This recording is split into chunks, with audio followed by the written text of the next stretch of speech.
Who else but Jude Bellingham to step up and save his country and his manager from humiliation with a bicycle kick like that? Only Jude Bellingham could produce a moment like that for England. Welcome back to the Ben Bowman YouTube channel. We're going to be going through the England-Slovakia game yesterday. I never, ever want to go through that experience ever again. That was one of the most frustrating, mentally draining England games I think I've ever watched. And we were this close to it all being over. Make sure to like the video if you enjoy it. Make sure to subscribe to the channel for more England content throughout the rest of the tournament. We know our opponents for the quarterfinal stage. It's going to be Switzerland.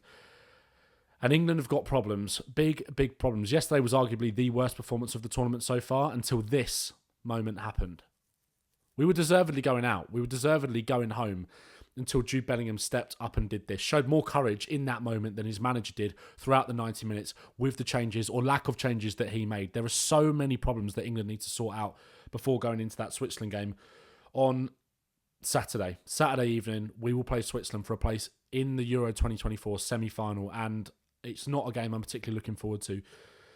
There aren't many positives to pick out from yesterday whatsoever. I thought Mark Gahey was excellent yet again. So unfortunate with that yellow card. It's going to be such a shame for him to miss that quarterfinal after being such a big part of the tournament when he wasn't even guaranteed to be a starter before it all kicked off. He has been absolutely superb. Positioning off a little bit for the goal yesterday, we just got caught out. The defensive shape was all over the place for a lot yesterday, and a lot of that had to do with Kyle Walker. We need to talk about Kyle Walker. He's finished at this level for me, for England. I think Trent-Alexander Arnold has to play on Saturday, and we're going to go through that lineup very, very shortly, what I would do against Switzerland. And it doesn't involve Kyle Walker. It cannot involve Kyle Walker. He has had a really poor tournament, let's be honest. Had a decent couple of games, but yesterday, he was absolutely shocking down that side. But there was so much more to go into than just that. Phil Foden, Jude Bellingham, Bukayo Saka. How ineffective was Saka yesterday? Obviously, went over to the left-back position in the second half when we needed him. Impact substitutions yesterday we can get into as well. How late he made those, really. But let's go to the average positions straight away, because I think this is quite telling. You can see here, Foden, Kane, Bellingham, all very close to each other, all occupying a very similar space. Bukayo Saka not holding that width on that side, wanting to come inside a lot. And I feel like with Bukayo Saka, I feel like if Saka is going to play that role, I think it's more suited for Palmer. Someone who naturally drifts inside, someone who's able to play those cute balls between the lines. I know we don't have a striker that wants to run in behind, but Jude Bellingham does. Bellingham will go beyond Kane. And Palmer can switch it quicker out to that left-hand side, which is a huge problem in itself as well. Look at Trippier here. Staying high and wide. Again, heat map up and down the touchline. Got into the box, obviously, for that goal that was disallowed for Phil Foden. What's happened there? And obviously had that chance that he blazed over as well. He was making those runs. But look at Slovakia's positioning here. So compact in that middle of the pitch. Very, very happy to force us out onto that left-hand side. You can see here, holding that width on the left-hand side, but much more congested and inverted on this right-hand side, allowing us that space to go down here.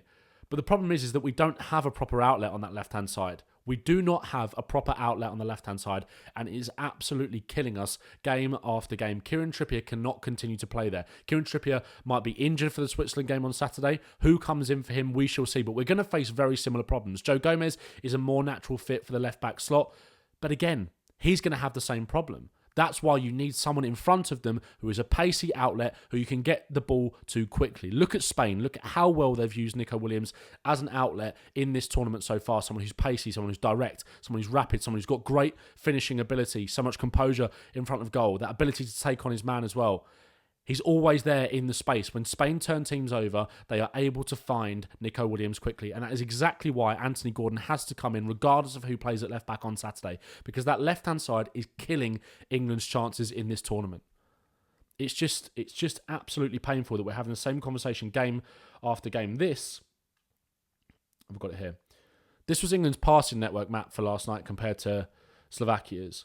Look how often Trippier just wants to come back inside. That was the pass he used the most there, back to Gahey, into Rice as well, forward to Foden. But again, none of these passes, it's always coming back inside with Trippier. And it's not his fault. It's not his fault. To not take another left-back, that decision from Gareth Southgate, to not take another left-back is shocking. That is going to cost us in this tournament. England have not played well. The whole system has felt unbalanced. It's felt dysfunctional. Our attackers aren't performing in the way that we want them to. But that left-hand side is absolutely killing us. And for Gareth Southgate not to take a naturally left-footed defender in someone like Jared Brantwaite who could cover that left-hand side, it means that you could go to a back three to not take someone like Tyrick Mitchell, who's in form for Crystal Palace.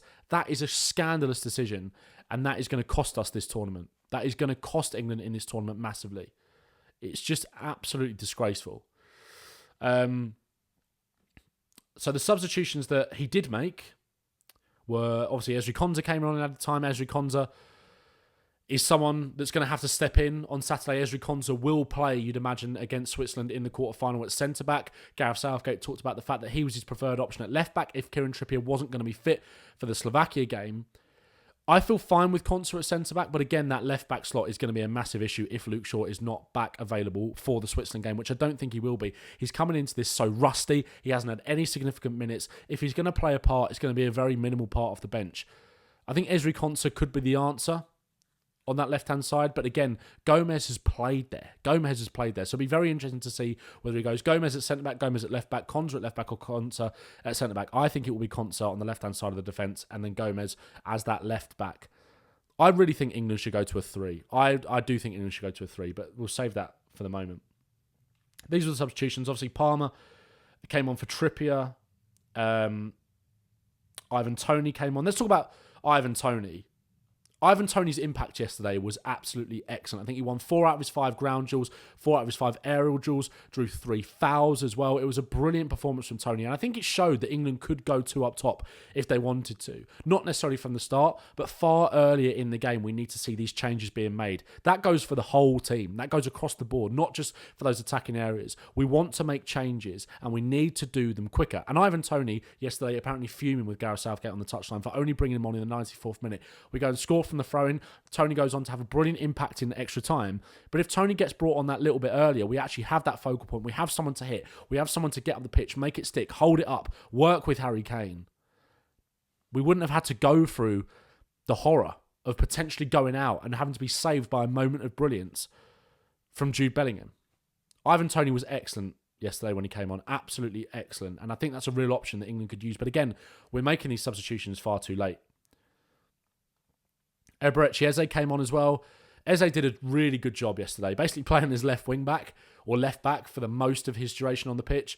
I thought it was a bit of an attacking spark when he came on, looked to make something happen. I still think, as much as I love Eberechi Eze, Gordon is the change down that left-hand side. We need to be more direct. I know when we go 1-0 down to a team like Slovakia, there's not going to be as much space in behind for Gordon to run into, but he can run at defenders as well, make them panic, make them do something, win corners, go to the byline. England are good from set pieces. All of these things matter. Win free kicks. We saw yesterday the goals come from 2 set pieces with the throw-in and then the corner that gets headed back into the box. England can create havoc from those situations, and having someone like Gordon on the pitch to really run at players, be direct, get in behind is what England are missing massively on that left-hand side. It's an absolute joke that he's not seen as much of the pitch as he should have done. And the fact that he didn't get on yesterday at all is just scandalous. But the substitutions did help us. They did help us. Conor Gallagher came on as well. Again, I don't really understand that change. I think if you're going to want to bring on someone to control it, I think Adam Wharton has to come on. I actually thought Gallagher did do well, to be fair to him. Pressed again towards the end of the game. He needed a little bit more help from Ivan Toney towards the end of the game, but he was pressing, trying to win the ball back. It was a shocking performance from England. It was a really shocking performance from England. But we've got to talk about Kyle Walker. Kyle Walker, at this level, is done. We have to have a serious conversation about his place in this England team. Trent-Alexander Arnold has to come in for me in that game against Switzerland. People spend the whole season talking about Trent-Alexander Arnold's defensive deficiencies. But what did we see from Kyle Walker yesterday? Constantly out of position, constantly giving the ball away when he had it, constantly letting his man run in behind him. If that was Trent-Alexander Arnold, he would be hung out to dry by the English media. Kyle Walker, it's fine to say that his time is coming to the end. He's 33, 34 years old. He's approaching the peak.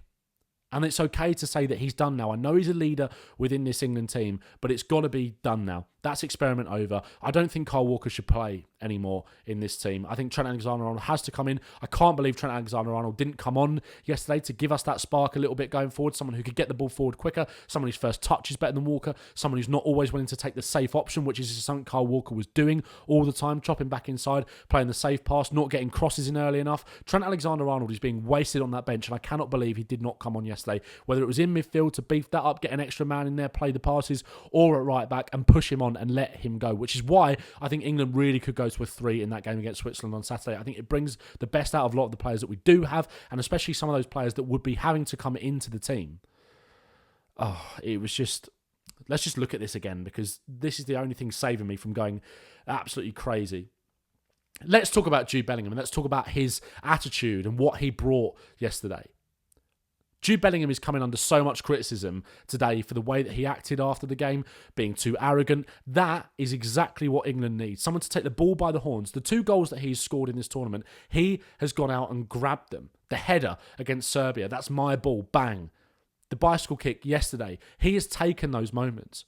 So composed in those moments, those higher pressure moments, and he has delivered. Yes, Jude Bellingham was poor yesterday. Yes, Jude Bellingham hasn't had an incredible tournament for England and not lit it up in the way that we expected him to with the form that he's had at Real Madrid.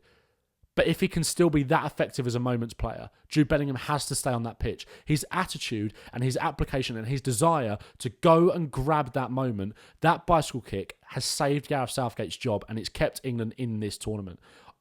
I don't care if he's coming out being the most arrogant player in the world after the game, puffing his chest out. That's what we need. We want to put our players down constantly, and he's bit back at the criticism from the media and the fans, which is incredibly justified. England have been really, really poor, but Bellingham has showed up there when you really, really need him. That was an incredible moment of genius from Bellingham yesterday to keep England's tournament hopes alive and keep Gareth Southgate in the job. Gareth Southgate is so lucky that happened. So lucky. Let's talk about a few other players. Kobbie Mainoo, I thought, did decent yesterday. Nice progressive passing in the first half. Thought he got on the ball well. Declan Rice, I think, is coming under a lot of criticism. I think Rice actually did okay yesterday. People are screaming at Rice to play it forward and play it quicker. I think that's symptomatic of the whole team. I think John Stones needs to be doing that more, stepping out from the back, getting the ball forward quicker, being more positive with his passing. You can see from his heat map, he actually was stepping out a lot yesterday. But I just didn't see that passing ability that we know that he's got for Man City. Harry Kane, again, very ineffective yesterday. He just wants to get involved all the time. Is there a problem with Harry Kane in this England setup? Harry Kane is the best striker in the world. In the world, he is. We know that. He's been the best striker in the world for a very long time now. But yesterday, and we're seeing it in this tournament, he's just not been very effective for England. And it's because we don't play to his strengths. If you've got the best striker in the world there in Harry Kane, you play to his strengths. You get runners in behind, like Anthony Gordon. Harry Kane wants to drop deep constantly and get involved in the build-up play, in the link-up play. And that's what he did. He fashioned a couple of chances yesterday. The disallowed goal came from Kane, holding the ball up, spinning, playing that ball out to Kieran Trippier. If you've got runners in behind that are willing to go constantly, like Anthony Gordon, you get the most out of Harry Kane. You can play him in up top with Ivan Toney as well. I think they work well together, especially if you're chasing the game. We should have seen that substitution earlier yesterday because it has worked. It definitely has worked. We need more from Harry Kane, but we need to be playing to his strengths as well. It's so frustrating us not seeing us do that. As a Spurs fan as well, and someone's obviously a massive England fan, I feel like England have been the most effective when we had runners in behind Harry Kane. Yesterday was so poor. There isn't too much you can go into from a tactical perspective because I think a lot of it's already been said, but this is how I think England should line up for Saturday. I think it's got to be Trent coming in there. Let me just move myself over here, actually, so you can see that a little bit clearer. I think Trent has got to come in for Kyle Walker. This is how I would line it up. This is how I would pick this team to play Switzerland. This is the team that I would pick. I think Trent's got to come in. I think Gomez will play at left back. I think Konsa has got to come in next to Gahey. I think you drop Bellingham deeper. It's nothing on Kobbie Mainoo. I just think you have to make that sacrifice to get Gordon in the team because I think you still have to have Bellingham and Foden on the pitch. I think when you're playing them in their best positions, you get the most out of them. It's not rocket science. And I think this is exactly what we have to do. Trent on because you can go to this. You can go to a 3. England have looked really comfortable in a back three before, and I think England have got to switch to a back three against Switzerland on Saturday. It gets the best out of the players that we actually have, the best out of the players that are coming in. Someone like a Trent-Alexander Arnold who can step into midfield there. You can create that box in midfield. It'll be very easy to pass out from the back. You've got two very hard-working wing-backs or wingers in Gordon and Saka who will get up and down for you all the time. And I think it gets the best out of both of them as well. You can then change it later. You can bring someone like Cole Palmer on. Let's bring Cole Palmer on here to the bench. Because if you want to do this and you take Saka off, you've then got someone who can come in here and then Trent can occupy these positions. Palmer can get in behind Kane and then Trent can then become a proper wing-back, getting up and down, getting crosses into the box. I think this allowed you to get the best out of the England team. I'm not saying don't start Saka, but I think that is a change that you could make that unlocks another possibility with Trent-Alexander-Arnold in this team. I think England have to go to a 3 in my opinion. We've done it before. It's worked for us. John Stones has played in the back 3. Konza has played in the back 3. He's done that for Aston Villa. Joe Gomez hasn't necessarily done that for Liverpool. But again, when you're kind of in possession or out of possession, and you're looking at it more from a lineup point of view, Joe Gomez has played at left back, and Joe Gomez is comfortable coming inside into these areas. And although if you get Gordon up the pitch, Gomez is naturally still going to want to come inside with his passing all the time, a bit like Trippier, at least when you narrow it here with Gomez coming inside because he wants to constantly invert and make those safe passes, you've got that outlet there. Rice needs to be the quarterback like Rodri is. Rice needs to get his head up quicker and he needs to find this pass. That is how England can stay alive in this tournament and win Euro 2024. We can't continue to rely on moments of brilliance like this from Jude Bellingham and moments from Harry Kane.